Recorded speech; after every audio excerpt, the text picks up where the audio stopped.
Bapak, Ibu, Saudara-saudari, umat beriman yang terkasih, salam jumpa kembali dalam Santapan Sabda Minggu Biasa ke-14 berdasarkan Injil Matius bab 11 ayat 25 sampai 30. Tema renungan: mengikuti Yesus yang lembut dan rendah hati.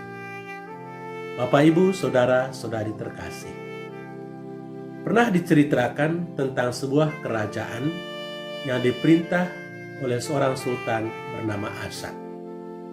Asad mempunyai 3 orang putra dan ia menginginkan supaya mereka menjadi orang-orang terkenal.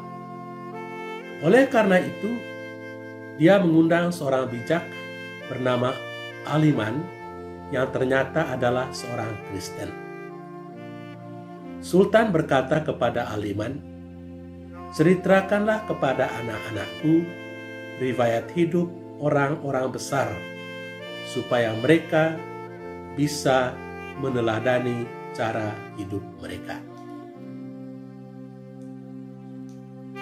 Tanpa memberitahukan Sultan, Aliman mengajarkan anak-anak itu keutamaan Kristiani sebagaimana dikhotbahkan Yesus dalam khotbah di bukit. Ternyata sesudah beberapa waktu, tingkah laku anak-anak itu mulai berubah. Lalu Sultan menanyakan Aliman apa yang diajarkannya. Aliman memberikan intisari khotbah di bukit. Apakah itu ajaran Julius Caesar atau Alexander Agung? Tidak, jawab Aliman. Saya menyampaikan ajaran Yesus dari Nazaret.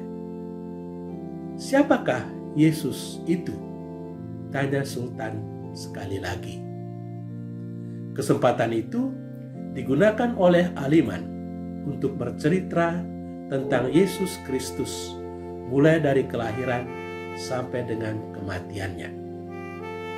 Setelah mendengar cerita itu, sang sultan terpana dengan korban yang dilakukan Yesus sampai dia harus mati di kayu salib. Ia merasa sangat terkesan dengan sikap Yesus yang begitu lemah lembut terhadap orang-orang berdosa, orang-orang miskin, dan terkucilkan dari kehidupan masyarakat. Sesudah itu, Sultan berkata kepada Aliman, "Ajarkanlah tentang kehidupan Yesus itu bukan cuma kepada anak-anakku saja, melainkan juga kepada semua rakyat di wilayah kesultanan. Saya mau supaya mereka mengetahui kehidupan seorang besar yang pernah hidup di atas bumi ini." Saudara-saudari terkasih, Sultan Asad sangat terkesan dengan kehidupan Yesus karena kelemah lembutan dan pengorbanan yang dilakukannya demi kepentingan orang-orang yang dicintainya. Itulah sebabnya ia meminta Aliman mengajarkan tentang Yesus kepada semua rakyat di wilayah kesultanannya. Allah orang Kristen memang lain dari Allah yang lain. Dia adalah Allah yang lemah lembut dan mencintai manusia dengan cinta yang tidak masuk akal. Dewa-dewi bangsa kafir biasanya ditampilkan dalam kekuasaan dan kemegahan, sedangkan Allah orang Kristen ditampilkan sebagai Allah yang datang untuk melayani dan bukan untuk dilayani, serta menyerahkan nyawanya bagi orang-orang yang dikasihinya. Saudara-saudari terkasih, dalam Injil hari ini, Yesus Sang Putra Allah menyampaikan suatu ajakan. "Marilah kepadaku semua yang letih lesu dan berbeban berat, aku akan memberikan kelegaan kepadamu. Pikulah kuk yang kupasang dan belajarlah daripadaku, karena aku lemah lembut dan rendah hati." Undangan Yesus ini terutama dialamatkan kepada orang-orang Yahudi yang letih lesu dan berbeban berat. Dia menyebutkan mereka itu letih lesu dan berbeban berat karena tuntutan-tuntutan agama Yahudi yang dianggapnya terlalu berat. Hukum Taurat memasang begitu banyak beban di pundak orang sehingga mereka hampir tidak mampu lagi memikulnya.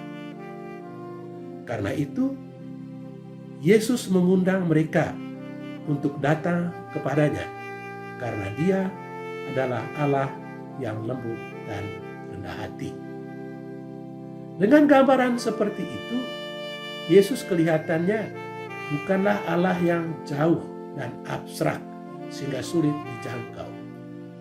Sebaliknya, Yesus adalah Allah yang dekat dengan manusia dan sangat terlibat dalam kehidupan mereka. Apa yang dilakukan oleh Yesus juga bukanlah merupakan hal yang muluk-muluk seperti kisah-kisah dari dunia kayangan. Perbuatan-perbuatannya adalah real dan bisa dilakukan oleh siapa saja tanpa harus menjadi Allah. Apa yang telah dilakukan oleh Yesus sepanjang hidupnya di Palestina dapat dilakukan oleh siapapun, termasuk kita di sini. Kita pun bisa berbuat baik dan menyentuh kehidupan banyak orang, terutama mereka yang sangat membutuhkannya. Tuhan memberkati kita. Amin. Sampai jumpa lagi dalam renungan berikutnya.